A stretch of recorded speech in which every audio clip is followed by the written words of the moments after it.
Welcome back to another video from Grey House. Gentlemen, today I'm actually introducing a new series called Grey House Scents. And the reason why is because it's my job, the normal guy, average Joe, to help you, the other average Joe, to understand the fundamentals of fragrances in the fragrance and style community. But before we can begin, I'd like to give a shout out to Dave from FragranceBros, Steve from Redolessence, and Chad from AGentleman'sJourney. I actually met these guys at StyleCon 2017, and I started doing my due diligence, and I kind of wanted to get a little bit more information about them and what they do. And the most awesome thing was that they gave me their card, and it's so cool when I can meet somebody who's not in my niche. They know fragrances. I know basically streetwear, college wear, and business casual attire for the everyday college student, and that's fine. But it was so cool because when I was talking to them, I kept on telling them, like, I don't know if you get acknowledged or appreciated enough, but just know that you are significant to the community as a whole. If that was the case, you probably wouldn't be here because you mean something. For example, you wear your nicest suit, your nicest tie, your nicest shoes. Yeah, it's an awesome suit, but the minute that you spray on cologne, that is going to put that little in your outfit and give it that significance, that aura, that smell, that aroma that just enhances your suit. And these guys know more about fragrances than I ever will. So I give them a big shout out. I honestly thank you guys. I'll make sure to post down links in the description to their channels. But nonetheless, let's get into what we are talking about today. In essence, what I mean is that this is fragrance terminology on the most dumbest down scale possible that I can think of. And because I had such a hard time trying to figure out what these fragrance heads were talking about, I went and did my due diligence and found out that it was so many concepts that I needed in my knowledge to understand what they were talking about. So now today, I'm going to share what I learned to you. There are 4 categories, 4 aspects that I look at when I am going to buy a cologne. And those 4 categories are in essentially no specific order, but it's price, performance, projection, and compliments. Ultimately, I am buying a fragrance to get a compliment, to enhance my outfit, to enhance either what the season brings on or to enhance the setting that I am in. So, with the first one, price is obviously, like, that's just obvious. It's straightforward. But that actually goes into 2 subcategories that I like to call it, and those go into niche fragrances and designer fragrances.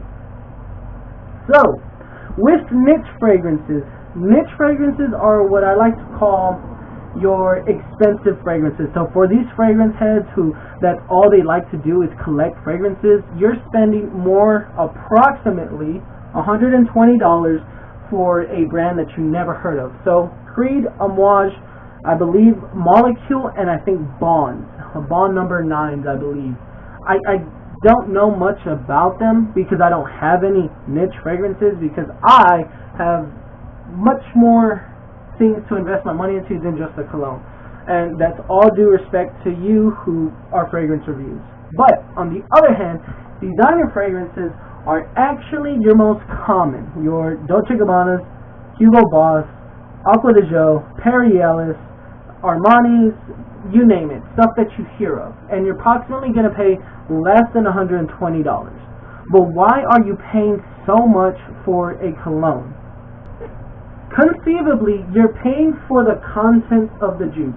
Sometimes you're paying for the name, and sometimes you're actually paying for what's in the juice. And I'll get into that. So, now that we got price down, we are going into performance and projection. So, the contents of the juice are separated into 3 categories: Eau De Cologne, Eau De Toilette, and Eau De Parfum.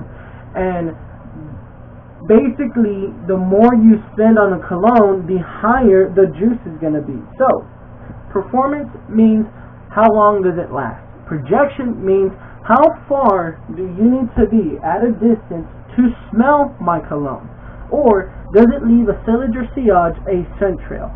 And all that goes into the juice of the cologne.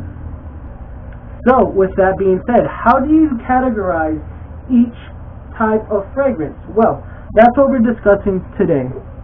The way I can describe Eau De Cologne, which has an approximate level of 2 to 5%, sometimes 10% of juice, is an aftershave. An aftershave is your weakest cologne. It is an Eau De Cologne concentration.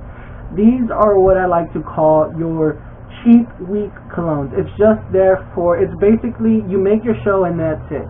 You're probably going to have to spray it 2 to 5 times every, you'll apply it 2 to 5 times every approximately 1, 2, every 4 hours. It's not going to last long. Let's put it this way. This is weak.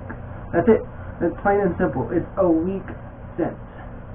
Now that we're going into Eau De Toilette, which are your most common designer fragrances, those are stuff like Calvin Klein Eternity and Salvatore Ferragamo F Black. With these, you'll probably have to spray it 2 to approximately 5, sometimes 7 times. And the juice in this is around, I can say, 5, at least 10%, sometimes pushing 20%. And that's where things get complicated because you have intense, extreme, but they're still EDTs. It's supposed to be amped up versions, but nonetheless, you get the gist of it. These are your most common designer fragrances, Eau De Toilette.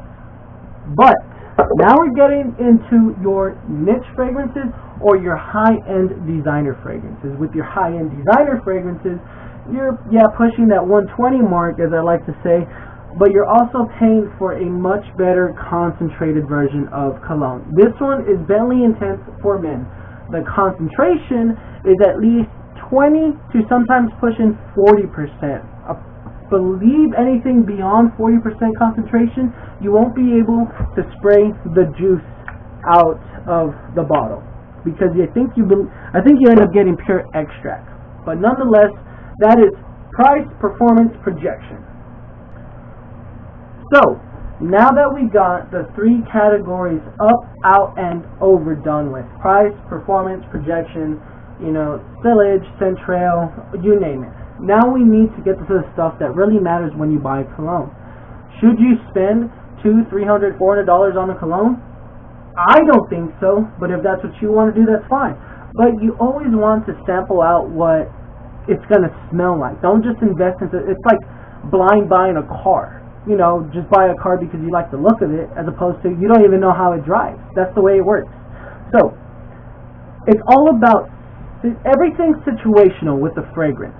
So summer, fall, cold, windy, spring, winter, you name it, rainy, muggy, whatever you want to call it. So now that it's spring, I would opt for something that's light, crisp, orangey, citrusy, like Calvin Klein Eternity. It's not going to be too offensive. It's not going to be cloying. Obviously, if I overspray it, just remember, spraying is something that you're going to have to test with depending on your skin. But there is a thing called overspraying. Calvin Klein Eternity, awesome. Spring, summer, sometimes a day fall scent. It just works with the situation, the setting. Now, what if it's, I don't know, I guess you could say cold, windy, chilly? I would opt for something like Salvatore Ferragamo F Black. This is awesome. Casual scent, could be dressed up if it's really cold and you're out in a night setting and you want to get noticed. You will probably need to spray it 2 times. It leaves a nice scent trail, lasts 8 hours, sometimes pushing 10 hours, at least 6 that I've gotten, but you see how everything's situational. Now, I'm not a guru, and they could go ahead and tell you all about notes and heart notes and base notes, but that's not me. What I smell is a cheap version of La Nuit de l'Homme.